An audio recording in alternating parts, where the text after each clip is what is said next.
এয়া আকাশবাণী গুৱাহাটী ডিব্ৰুগড় সন্ধিয়া 6 বজাৰ বাতৰি পঢ়িছো ৰূপজ্যোতি বৰুৱাই অষ্টাদশ লোকসভাৰ প্ৰথমখন অধিৱেশন অহা 24 জুনত আৰম্ভ হ'ব এই অধিৱেশনত নৱনিৰ্বাচিত সদস্যসকলৰ শপত গ্ৰহণ অধ্যক্ষ নিৰ্বাচন ৰাষ্ট্ৰপতিৰ ভাষণ আদিৰ উপৰি আন কেতবোৰ বিষয় আলোচনা কৰা হ'ব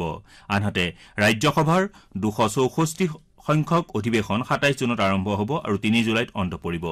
কেন্দ্ৰীয় সংসদীয় পৰিক্ৰমা মন্ত্ৰী কিৰেণ ৰিজিজুৱে কয় যে দেশৰ জনসাধাৰণে তেওঁলোকৰ নেতা নিৰ্বাচন কৰিলে আৰু এতিয়া দেশৰ সেৱা কৰাটোৱে হৈছে নেতাসকলৰ কৰ্তব্য তেওঁ লগতে 114 কোটি ভাৰতীয়ৰ আকাংক্ষা পূৰ্ণ কৰাৰ বাবে আলোচনা সমালোচনা তথা বিতৰ্ক কৰাৰ বাবে সংসদ উপযুক্ত মঞ্চ বুলি মন্তব্য কৰে নিৰ্মলা সীতাৰমণে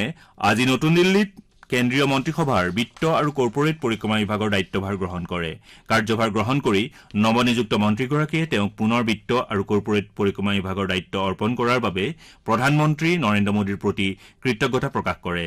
একে সময়তে তেওঁ বিগত 10টা বছৰৰ প্ৰধানমন্ত্ৰী মোদীৰ শক্তিশালী নেতৃত্ব আৰু উন্নয়নমুখী প্ৰশাসনৰ বিষয়ে উল্লেখ কৰি কয় যে প্ৰধানমন্ত্ৰীৰ এনে নেতৃত্বৰ বাবে দেশখনে ভিন ভিন খণ্ডত সংস্কাৰমুখী পৰিৱৰ্তনৰ পথ দেখিবলৈ পোৱাৰ লগতে মজবুত অৰ্থনৈতিক শক্তি হিচাপে মূৰ দাঙি উঠিবলৈ সমৰ্থ হৈছে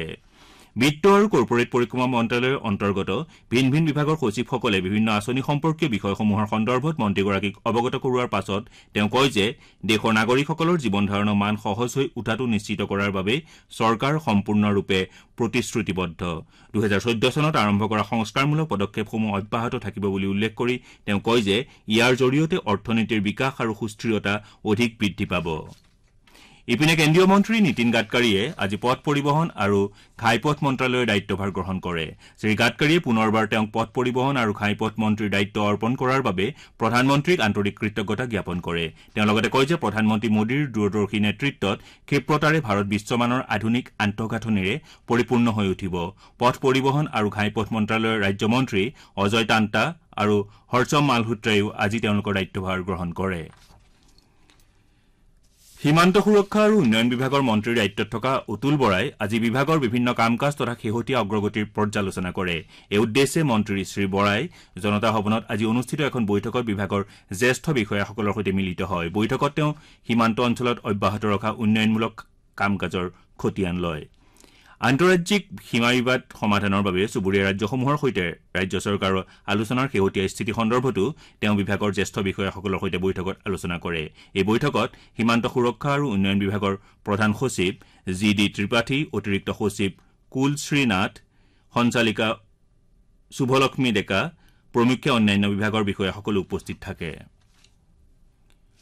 যোৰহাটৰ বৰ্ষাৰণ্য গৱেষণা প্ৰতিষ্ঠানত যোৱা সোমবাৰে আৰম্ভ হোৱা বাঁহ কয়লা প্ৰস্তুতকৰণ সম্পৰ্কীয় কৌশল বিকাশ প্ৰশিক্ষণৰ আজি সামৰণি পৰে প্ৰতিষ্ঠানটোৰ সঞ্চালক ডক্টৰ নীতিন কুলকাৰ্ণীয়ে প্ৰশিক্ষণ শুভাৰম্ভ কৰি সকলো প্ৰশিক্ষাৰ্থীকে বাঁহ কয়লা প্ৰস্তুতকৰণৰ কৌশল আয়ত্ত কৰি স্বাৱলম্বিতা অৰ্জনৰ বাবে আহ্বান জনায় এই প্ৰশিক্ষণত বাঁহ কয়লাৰ বিভিন্ন প্ৰয়োগ সম্পৰ্কে ব্যাখ্যা কৰা হয়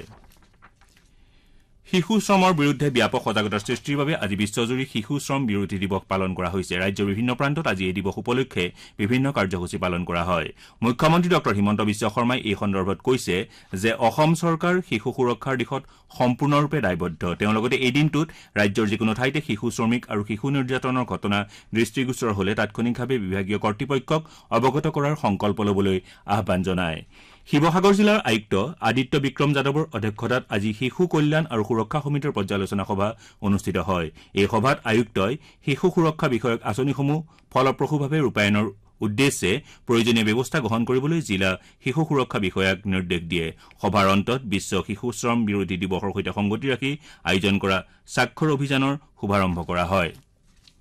শিক্ষামন্ত্ৰী ডক্টৰ ৰণোজ পেগুৱে আজি ভাৰতীয় প্ৰযুক্তিবিদ্যা প্ৰতিষ্ঠান গুৱাহাটীত অনুষ্ঠিত প্ৰশিক্ষণ কাৰ্যসূচীত অংশগ্ৰহণ কৰা বাক্সা আৰু গোৱালপাৰা জিলাৰ 29 গৰাকী শিক্ষক শিক্ষয়িত্ৰীৰ সৈতে মত বিনিময় কৰে সমগ্ৰ শিক্ষা অভিযানৰ অধীনত বিজ্ঞান আৰু গণিত বিষয়ৰ মাধ্যমিক শিক্ষক শিক্ষয়িত্ৰীৰ বাবে আয়োজন কৰা 6 দিনীয়া প্ৰশিক্ষণ কাৰ্যসূচী শিক্ষাৰ্থীসকলৰ শৈক্ষিক মান উন্নত কৰিব বুলি শিক্ষামন্ত্ৰী ডক্টৰ পেগুৱে আশা প্ৰকাশ কৰে উল্লেখযোগ্য যে সমগ্ৰ শিক্ষা অভিযানে বিগত 2 বছৰত 4561 গৰাকী বিজ্ঞান আৰু গণিত বিষয়ৰ মাধ্যমিক শিক্ষক শিক্ষয়িত্ৰীৰ প্ৰশিক্ষণ সম্পূৰ্ণ কৰাৰ পাছত 2024-25 চনৰ ভিতৰত আৰু 4000 শিক্ষক শিক্ষয়িত্ৰীক এই দুটা বিষয়ত প্ৰশিক্ষণ দিবলৈ আৰম্ভ কৰিছে আমাৰ এতিয়াৰ বাতৰি ইমানতে অন্ত পৰিল